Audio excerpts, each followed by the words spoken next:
নমস্কার বন্ধুরা, diary of মালায় আপনাদের সবাইকে স্বাগত। আজ করছি পাউরুটি দিয়ে একটা ঘরোয়াভাবে তৈরি বার্গারের রেসিপি, যেটা দেখতে সাধারণ হলে কি হবে, খেতে কিন্তু অসাধারণ। তো প্রথমে আমি সুইট কর্ন ওটাকে সেদ্ধ করে নিয়ে মিক্সার গ্রাইন্ডারে ব্লেন্ড করে নিয়েছি। তারপরে ওর মধ্যে প্রয়োজন মতন টমেটো কুচো, কাঁচা লঙ্কা কুচো এবং ক্যাপসিকাম কুচো দিয়ে দিচ্ছি। এর মধ্যে সেদ্ধ আলুও স্ম্যাশ করে দিয়ে দিচ্ছি। প্রয়োজন মতন বেসনও দিয়ে দেবো বাইন্ডিংয়ের জন্য। আমি এখানে প্রায় 1.5 চামচের একটু বেশি বেসন দিয়েছি। স্বাদ মতন লবণ দিয়েছি, একটু ভাজা মশলা দিয়ে দিচ্ছি, আর দেবো চিলি ফ্লেক্স।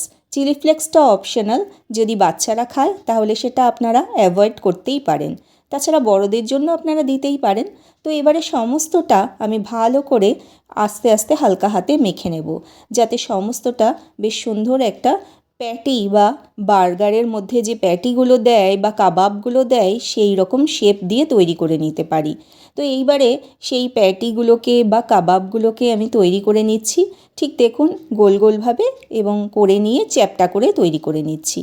এবারে এইগুলো যখন তৈরি হয়ে যাবে তখন আমি এগুলোকে শ্যালো ফ্রাই করে নেব। আপনারা চাইলে এগুলোকে ডিপ ফ্রাইও করতে পারেন, তবে স্বাস্থ্যের কথা মাথায় রেখে আমি অল্প তেলেই শ্যালো ফ্রাই করে নিচ্ছি। এটা বাটারে সেকেও নেওয়া যেতে পারে, এয়ার ফ্রায়ারেও করে নেওয়া যেতে পারে যারা তেল একদমই অ্যাভয়েড করতে চান। গ্যাসের আঁচ একদম কমিয়ে এই কাবাবগুলোকে ভালো করে ভাজা করে নিতে হবে, যাতে করে ভেতর পর্যন্ত এইগুলো ভালো করে ভাজা হয় বা রান্না হয়। আমরা যারা বাড়িতে প্রতিদিনই সংসারের সকলের স্বাস্থ্যের কথা খেয়াল রেখে ভালো মন্দ রান্না করে খাওয়ানোর প্রচেষ্টায় থাকি, সেই আমাদেরই সবসময় নজর থাকে যাতে খাবারটা শুধুমাত্র স্বাস্থ্যসম্মত হলেই তো হবে না, ভীষণ টেস্টিও হয়, সেই দিকে দৃষ্টি দেওয়ার। সে কারণেই আজকে আমি সুইট কর্ন পটেটো কাবাব তৈরি করছি। আমরা প্রত্যেকেই জানি কর্নের মধ্যে প্রচুর ফাইবার রয়েছে, ডাইজেশনের পক্ষে যেমন এটা ভীষণ ভালো, ঠিক তেমনই যাদের কনস্টিপেশনের সমস্যা রয়েছে তাদেরও এটা ভীষণ ভালো খাওয়া। অ্যান্টিঅক্সিডেন্ট প্রচুর রয়েছে এর মধ্যে, ভিটামিন সি রয়েছে, ফলে আমাদের চুলের স্বাস্থ্যই বলুন বা ত্বকের স্বাস্থ্যই বলুন, এই কর্ন খাওয়া খুব ভালো। ফলিক অ্যাসিডও এর মধ্যে রয়েছে প্রচুর, যার জন্য আমাদের যে কোনো রকমের অ্যানিমিয়া সারাতে সক্ষম এই সুইট কর্ন। তো এবারে বাজারে যে পাউরুটি পাওয়া যায়, গোল মতন বান রুটি, সেই রুটিই নিয়ে নেব আমি।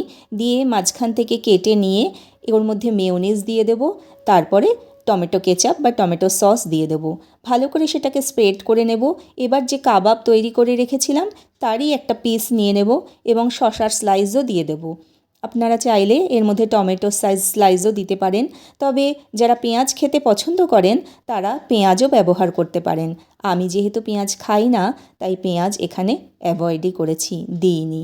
তো এইভাবে প্রত্যেকটা বন্ধ করে নিয়ে অল্প বাটারে একটু ঢাকা দিয়ে সেঁকে নেব, বা অল্প তেলেও এগুলোকে সেঁকা যেতে পারে বা এয়ার ফ্রাইও করা যেতে পারে। যাই হোক, শুধুও খেতে ভালো লাগে। তো এইভাবে আমি সার্ভ করে দেবো প্রত্যেকটা।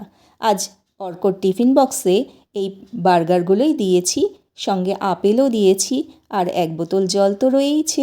আপনারা চাইলে আপনাদের বাচ্চাদের স্কুল টিফিন বক্সও এইভাবে গোছাতে পারেন। রেসিপিটা ট্রাই করবার অনুরোধ রইল। টাটা।